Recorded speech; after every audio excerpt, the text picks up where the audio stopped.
समझ नहीं आ रहा अपने सैलरी इंक्रीमेंट का क्या करूं। बेटा इतना क्या सोच रहा है? अपने म्यूचुअल फंड्स के एसआईपी का टॉप अप करा ले। This is the right time. क्या? समझ में नहीं आया। बेटा इतना क्या सोच रहा है? अपने म्यूचुअल फंड्स का एसआईपी टॉपअप करा ले। This is the right time. अब समझा।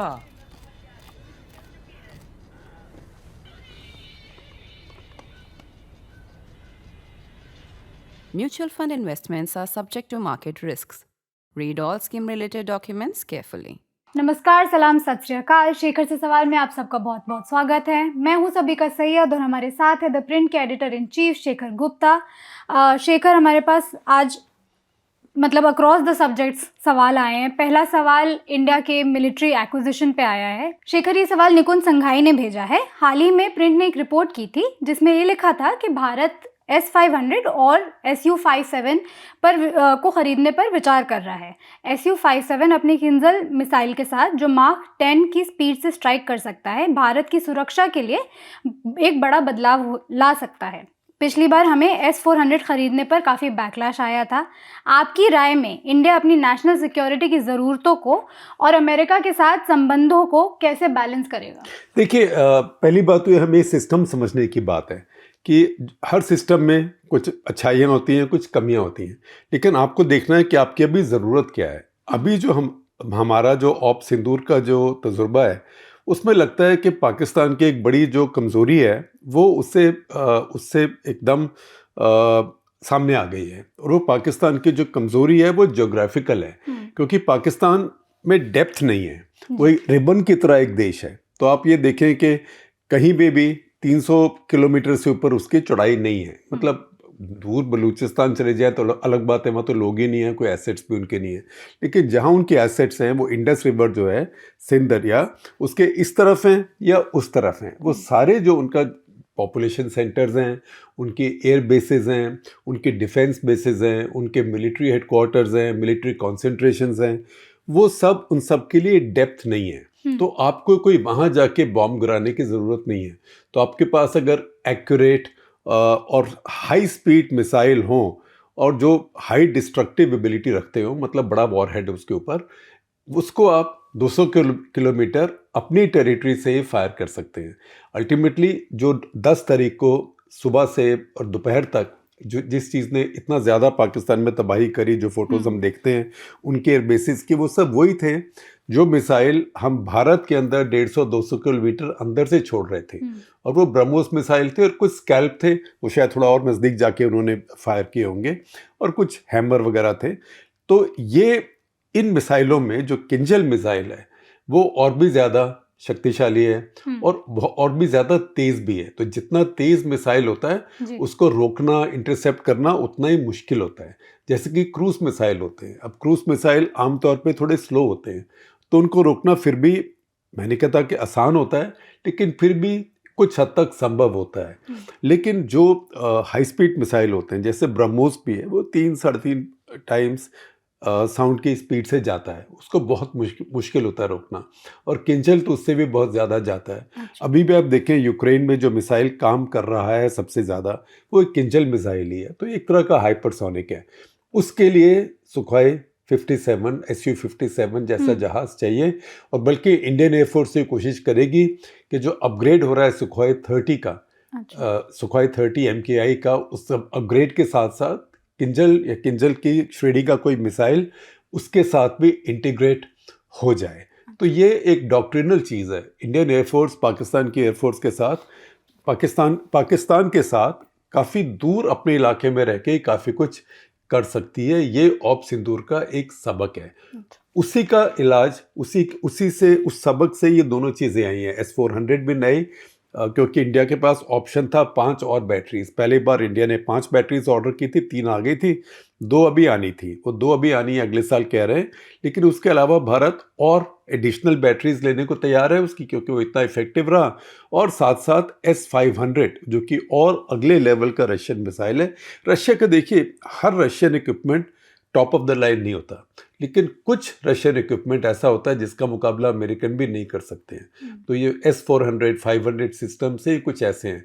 जैसे अमेरिका का भी एक सिस्टम है, थार्ड बोलते हैं उसको, वो थार्ड अमेरिका में है, अमेरिकन कुछ यूरोप में कहीं इधर उधर दिया है, इजराइल को दिया हुआ है, लेकिन वो बहुत महंगा भी है और बहुत कहीं दिया भी नहीं है। उसको यूज़ करना भी बहुत महंगा है, भारत के लिए शायद अफोर्डेबल भी नहीं हो।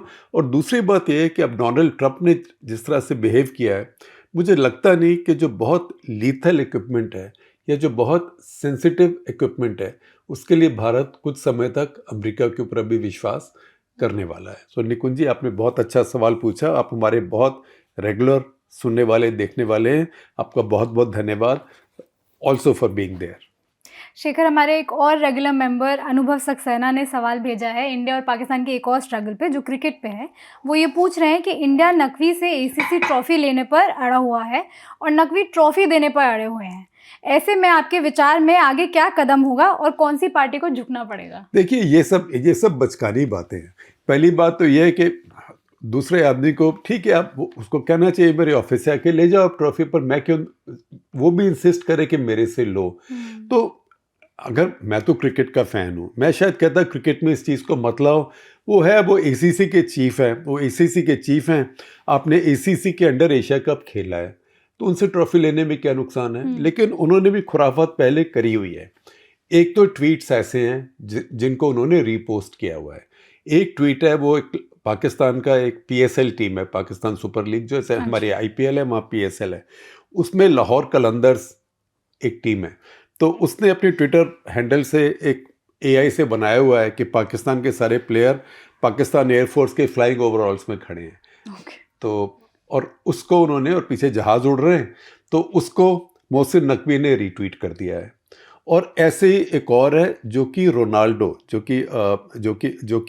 कि फुटबॉलर हैं, तो क्रिस्टियानो रोनाल्डो, वो एक एक्टिंग करके दिखा रहे हैं जैसे प्लेन क्रैश हो रहा हो, उसको भी उन्होंने साथ साथ रीट्वीट कर दिया है। तो देखिए, यहाँ भी देखने वालों की नज़र तो बहुत तीखी है।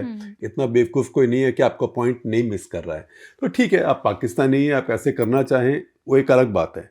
लेकिन अब आप ACC के चीफ हैं, आप ACC के चीफ हैं, ये टूर्नामेंट ACC का टूर्नामेंट है, आपके अंडर है, तो आप वहाँ पे पार्टिजन नहीं हो सकते।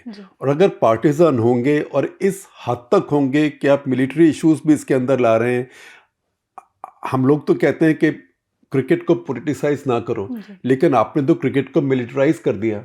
तो उसके बाद फिर ये सोचना कि सब इसको नॉर्मल समझेंगे, इतना वो आज के ज़माने में उसकी संभावना बहुत कम है। तो भारतीय खिलाड़ियों को पता था, भारतीय मैनेजमेंट को पता था कि उन्होंने इन चीज़ों को रीट्वीट किया हुआ है, बाद में उन्होंने इसको डिलीट कर दिया। लेकिन देखिए, इस दुनिया में एक बार आपने कुछ कर दिया, एक बार तीर चल जाए, उसके बाद चाहे आप जाके वापस ले आए जहाँ चला हो, लेकिन कोई ना कोई उसको रिकॉर्ड तो कर ही लेता है।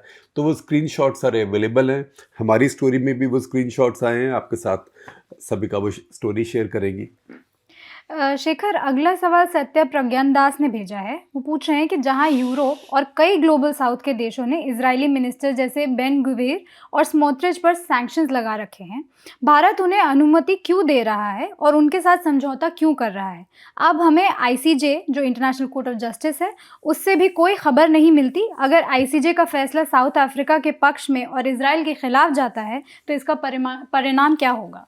देखिए, उसका परिणाम कुछ भी नहीं होगा, क्योंकि इजराइल शुरू से ही ऐसी ऑर्गेनाइजेशंस की परवाह नहीं करता है। और जहाँ तक UN की किसी भी बॉडी का सवाल है, अल्टीमेटली तो वो सारी UN में एक ही चीज़ की पावर है, वो UN सिक्योरिटी काउंसिल है। और उसमें जो 5 परमानेंट मेंबर्स हैं, उन सबके पास वीटो है। तो जैसे अब देखिए, इतने दशकों तक सोवियत यूनियन हमारे लिए वीटो करता रहा कश्मीर के जो रेजोल्यूशंस थे सिक्योरिटी काउंसिल के, उनके ऊपर। अब तो खैर उसकी ज़रूरत भी नहीं, शिमला एग्रीमेंट के बाद में। तो जब तक वहाँ से एनफोर्स ना हो, कोई चीज़ एनफोर्स नहीं हो सकती। और मैं नहीं समझता कि जैसे वो देश भी जिन्होंने पैलेस्टाइन को रिकग्नाइज़ किया है, फ्रांस समझ लीजिए, ब्रिटेन समझ लीजिए, जो P5 मेंबर्स हैं, वो भी सिक्योरिटी काउंसिल में इसराइल के खिलाफ ऐसा कुछ करेंगे। जहाँ तक भारत की बात है, भारत का शुरू से 2 स्टेट सॉल्यूशन को कमिटमेंट है। भारत में पैलेस्टाइन का दूतावास बहुत अरसे से खुला हुआ है, उसकी बहुत अच्छी इमारत है, बिल्डिंग है, वो भी भारत सरकार ने ही बनाई है, उनको ज़मीन भी दी है और वो इमारत भी बनाई है। बल्कि पैलेस्टीनियन जो एम्बेसडर है, फ़िलिस्तीन के एम्बेसडर, वो हमारे यहाँ आए भी थे, एक हमारे यहाँ डिस्कशन के लिए, वो हमने छापा भी है हमारे वीडियो में, उसका लिंक भी सभी का आपके साथ शेयर करेंगी। तो भारत का इसके ऊपर बहुत नुएंस्ड एक व्यू है, क्योंकि इज़राइल एक फ्रेंडली पावर है, इज़राइल के साथ भारत के बहुत गहरे रिश्ते हैं, लेकिन साथ साथ भारत ने 2 स्टेट सोल्यूशन के लिए अपनी कमिटमेंट कभी नहीं छोड़ी है। शेखर, एक और सब्जेक्ट जो आजकल बहुत चर्चा में है ग्लोबल पॉलिटिक्स में, वो है tariff, protectionism, anti immigration policies. इसी बारे में आदित्य ने एक सवाल पूछा है। वो कह रहे हैं इस टाइम जब tariff, global uncertainty, protectionism, anti immigration policies, जब एफडीआई, एफपीआई, रेमिटेंसेस, एक्सपोर्ट्स लो हैं, तब विकसित भारत की संभावनाओं और हमारे आर्थिक विकास की ट्रैजेक्टरी को आप कैसे देखते हैं? देखिए, ऐसे होता है कि एक साल मानसून अच्छा होता है, अगले साल मानसून अच्छा नहीं होता है तो लगता है सूखा पड़ गया, किसी साल मानसून बहुत अच्छा हो जाता है तो लगता है बाढ़ आ गई। तो ये चीज़ें सीजनल होती हैं। तो जो मुसीबतें अभी आई है, इसका मतलब ये नहीं कि हमेशा रहेंगी। हो सकता है 1 क्वार्टर में, 2 क्वार्टर में कोई फ़र्क पड़े, लेकिन अल्टीमेटली भारत और अमेरिका का भी कुछ ना कुछ समझौता तो होगा ही, और ट्रेड डील भी कुछ ना कुछ तो होगी ही, और नहीं भी होगी तो भारत का अपना बाज़ार बहुत बड़ा है और बाज़ार डिस्कवर होंगे। जैसे भारत एफ्टा, जो स्विट्ज़रलैंड के साथ 4 यूरोपियन देशों के साथ अभी हमारी फ्री ट्रेड एग्रीमेंट हुआ है, ऐसे ही ब्रिटेन के साथ हमारा फ्री ट्रेड एग्रीमेंट हुआ है। अब ब्रिटेन के प्राइम मिनिस्टर यहाँ आ भी रहे हैं, कीर स्टारमर, और ईयू के साथ जो हमारी फ्री ट्रेड एग्रीमेंट है उसमें काफ़ी प्रोग्रेस हो चुकी है। तो लगता है कि जनवरी फरवरी तक वो भी हो जाएगा। तो ये सब बातें साथ साथ चलती हैं। दुनिया एक काल चक्र है, कुछ पॉजिटिव होता है, कुछ नेगेटिव होता है। जो नेट रिजल्ट होता है उसको आप देखें तो मेरे ख्याल भारत ठीक ठाक रहेगा। हाँ, ज़रूर है कि इस समय अमेरिका के साथ क्राइसिस है, खास करके ट्रेड पर क्राइसिस है, क्योंकि 55% जो भारत का एक्सपोर्ट होता है अमेरिका को, उसके ऊपर टैरिफ 50% से ऊपर हो गया। तो 50% से ऊपर का टैरिफ तो एक तरह से एम्बार्गो ही है, क्योंकि उतने टैक्स के साथ कस्टम्स ड्यूटी जिसको हम कहते हैं, वो टैरिफ कहते हैं, उसके साथ तो कोई बेच नहीं सकता है। तो ये इस समय की एक समस्या है और इसमें बहुत लोग इन्वॉल्व हैं। जैसे गारमेंट्स हैं, होजियरी है, उसमें बहुत लेबर इन्वॉल्व है। ऐसे श्रिम्प, बहुत फिशिंग कम्युनिटीज़ इन्वॉल्व हैं। तो बहुत ज़्यादा लोगों को इससे फ़र्क पड़ रहा है। अब देखने की बात है कब तक ये तमाशा चलता है। शेखर, अगला सवाल भारत दैट इज़ इंडिया ने भेजा है। उन्होंने ये सवाल लद्दाख पे पूछा है। वो कह रहे हैं कि लद्दाख प्रोटेस्ट के बाद सोनम वांगचुक को देशद्रोह से लेकर विदेशियों से मिलने के आरोप में गिरफ्तार कर दिया है। वो पूछ रहे हैं कि क्या भारत सरकार इतनी कमज़ोर और नाकाम साबित हो रही है कि उसको सब कुछ होने के बाद पता चलता है हर छोटी चीज़ हमारे लिए ख़तरा कैसे है? देखिए, पहली बात तो ये कि ठीक है, लद्दाख में जो हुआ वो नहीं होना चाहिए था, वो अनफॉर्चुनेट है और वो अवॉइडेबल था, क्योंकि वहाँ इतनी तो भीड़ है नहीं, 3-3.5 लाख लोग हैं और वो लोग भारत से प्यार करते हैं। आपकी सेना के साथ वो सबसे हीरोइक कम्युनिटी है। अगर आप उनकी पॉपुलेशन देखें, सबसे ज़्यादा गैलेंट्री अवार्ड्स उन्हीं के हैं। तो ये बात एक तरीके से हैंडल की जा सकती थी, सरकार की भी इसमें गलती है। दूसरी बात, ये कहना कि वो सोनम वांगचुक देशद्रोही हैं, विदेशियों से मिलते हैं, ये अब थोड़ी सरकार की बौखलाहट है, क्योंकि वो मुझे नहीं लगता कि ऐसा कुछ है। वो उनके स्ट्रॉन्ग व्यूज़ हैं, एक तरह के एनवायरमेंटलिस्ट हैं। कई चीज़ें जो सरकार करना चाहती है वो नहीं करने देना चाहते, जैसे कि वहाँ पे जियोथर्मल पावर, ज़मीन के अंदर से गर्मी निकलती है, उससे बिजली बनाएं, तो वो कहते हैं उसके लिए आप ज़मीन लेंगे, आपको ज़मीन नहीं मिलनी चाहिए। वो डिमांड है कि आप लद्दाख को 6th शेड्यूल दें। अगर 6th शेड्यूल होता है तो ये बात मुझे भी समझ नहीं आई थी। अभी पीछे एक बुक रिलीज़ था जो हरिंदर बवेजा की किताब है, they will shoot you madam. तो उस बुक रिलीज़ में उमर अब्दुल्ला बोल रहे थे, तो उन्होंने कहा कि भारत सरकार ने चुनाव से पहले लद्दाख के लोगों को 6th शेड्यूल प्रॉमिस कर दिया, अब दे नहीं सकते। उनको पता है कभी दे ही नहीं सकते, तो प्रॉमिस क्यों किया था, पहले वायदा क्यों किया था? क्योंकि अगर 6th शेड्यूल होता है हमारे संविधान में, तो उसके बाद उस एरिया की ज़मीन कोई एक्वायर नहीं कर सकता। तो उसने कहा उसका मतलब ये होगा, अगर यहाँ पे 6th शेड्यूल दे दिया, 6ठा शेड्यूल, कि फ़ौज भी यहाँ ज़मीन एक्वायर नहीं कर सकती। उनको कल को कोई गन पोजीशंस बनानी हो, उनको कल को कोई कंटोनमेंट बनाना हो, उनको कल को कोई बैरक्स बनानी हो, बंकर्स बनाने हो, वो भी नहीं कर सकते। और तो ऐसी टेरिटरी जिसमें एक तरफ पाकिस्तान एक तरफ चाइना, वहाँ पे 6th शेड्यूल हो ही नहीं सकता। तो आपने पहले वायदा क्यों किया था? पर भारत सरकार वायदा कर लेती है सोच के कि कौन कल को पूछेगा, लेकिन फिर उसमें फंस जाती है। तो मैं, सच्ची बात है कि मैं इस बात से बिल्कुल कन्विंस नहीं हूँ कि सोनम वांगचुक एंटी नेशनल है, क्योंकि विदेशियों के साथ मिले हुए हैं या देश को तोड़ना चाहते हैं। मैं भी ये सोचता हूँ, ये मेरी ओपिनियन है कि ये NSA का जो इस्तेमाल है उनके खिलाफ ये एक्सेसिव है। शेखर, अगला सवाल फहद हसन ने भेजा है। वो पूछ रहे हैं कि ज़ेलेंस्की और यूक्रेन के प्रति ट्रंप के अचानक थोड़ा सा नरम रुख का क्या कारण है? क्या ये उन बातों में से एक है जहां वे आखिरी बार मिले व्यक्ति की बातों को दोहरा रहे हैं और पुतिन से फिर मिलके अपना रुख बदल लेंगे, या फिर इनके रिश्ते और वॉर के डायनामिक्स में सही में कोई बदलाव आया है? देखिए, एक तो बात जो आपने कही ना, ये सारे नेताओं के बारे में कही जाती है। राजीव गांधी के बारे में भी कही जाती थी, इंदिरा गांधी के बारे में भी, कि Rajiv Gandhi is not the most powerful man in the country. वो सबसे शक्तिशाली नहीं है, वो दूसरे सबसे शक्तिशाली है। तो सबसे शक्तिशाली कौन है? जो आखिरी आदमी उनको मिला, the last man to meet him, last person to meet him. Trump के बारे में भी यही कहते हैं कि last person to meet him. लेकिन अब देखिए, जो ट्रंप का जो लहजा है और जो उनका टेम्परामेंट है, वो एक बड़े बादशाह का है।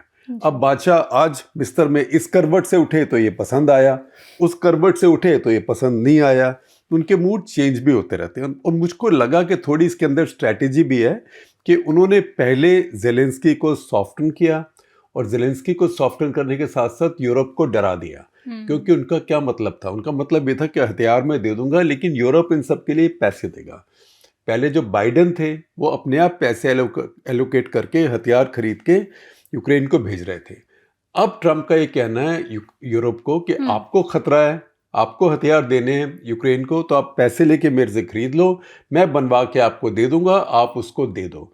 तो वो करने के लिए थोड़ा सा, एक तो ज़ेलेंस्की को डराने के लिए और थोड़ा सा यूरोप को सॉफ्टन करने के लिए उन्होंने ये किया है। अगर मैं उसके अंदर कोई स्ट्रैटेजी देखूं, बाकी उनके मूड स्विंग होते हैं इस तरफ से उस तरफ तक। अभी भी जब पहले वो मिले थे पुतिन के साथ, तब तो ऑलमोस्ट यही सजेस्ट कर रहे थे कि आप जितनी है टेरिटरी रख लो, जितनी उनके पास है वो रख लेंगे, थोड़ी बहुत और ले दे के फैसला कर लो।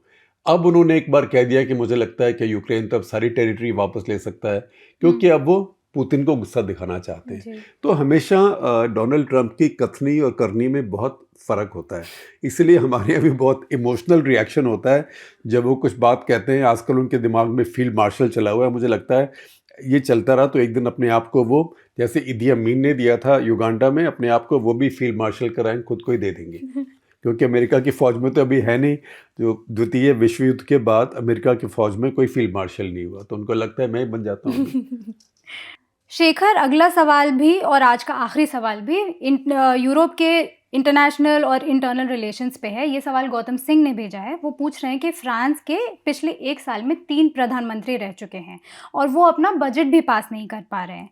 आप इसे कैसे देखते हैं? जिस तरह ट्रंप सभी नेटो मेंबर्स को अपनी डिफेंस स्पेंडिंग को जीडीपी के 5% तक पहुंचाने से मजबूर कर रहा है, क्या यही स्थिति हमें और नेटो देशों में भी देखनी पड़ेगी, क्योंकि शायद उनको अपनी वेलफेयर स्पेंडिंग कट करनी पड़े? देखिए, ऐसे है कि फ्रांस के बारे में हमेशा एक कहावत है, फ्रेंच एक्सेप्शन, कि हमेशा एक फ्रांस के बारे में अपवाद होता है कि लोग इस तरफ जाते हैं, फ्रांस उस तरफ जाता है, तो फ्रेंच एक्सेप्शन है।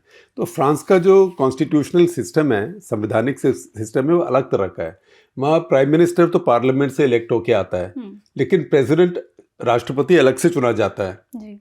तो उसकी पार्टी अगर चुनाव हार भी जाए तो दूसरी पार्टी का प्रधानमंत्री आ जाए, लेकिन राष्ट्रपति अपनी टर्म तक चलता रहता है। मैक्रोन के साथ कुछ ऐसे ही हुआ है। उनके पास अभी समय है उनके राष्ट्रपति के टेन्योर में, बल्कि आप देखें कि मेरे ख्याल 1.5 साल में ख़त्म हो जाएगा।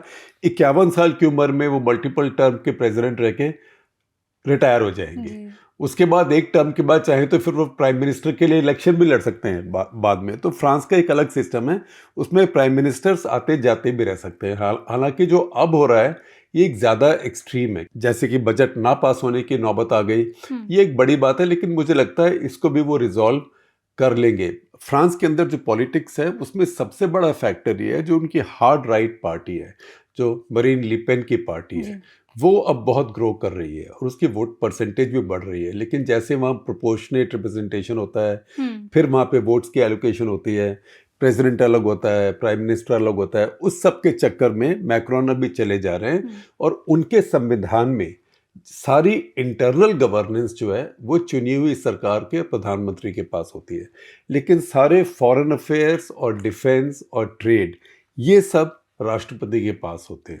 तो वहाँ पे डिवीजन ऑफ पावर्स बहुत साफ है और बहुत, मैं कहूँगा, साफ भी है, एट द सेम टाइम काफ़ी कॉम्प्लिकेटेड भी है। तो उसमें राष्ट्रपति किसी और पार्टी का हो सकता है, किसी और आइडियोलॉजी का, और प्रधानमंत्री एक और आइडियोलॉजी और एक और पार्टी का भी हो सकता है। तो वही कुछ फ्रांस में भी हो रहा है और इसीलिए प्रधानमंत्री टिक नहीं पा रहे हैं, क्योंकि ये कोएलिशन है, सब किसी के वोट चाहिए आपको अपनी जान बचा के रखने के लिए। शेखर, हमारा आज का एपिसोड यहीं ख़त्म होता है। बहुत बहुत शुक्रिया हमारे ऑडियंस के इतने इंटरेस्टिंग सवालों का इतने अच्छे जवाब देने के लिए। हम आपको फिर यहीं मिलेंगे अगले सप्ताह एक और शेखर से सवाल के साथ।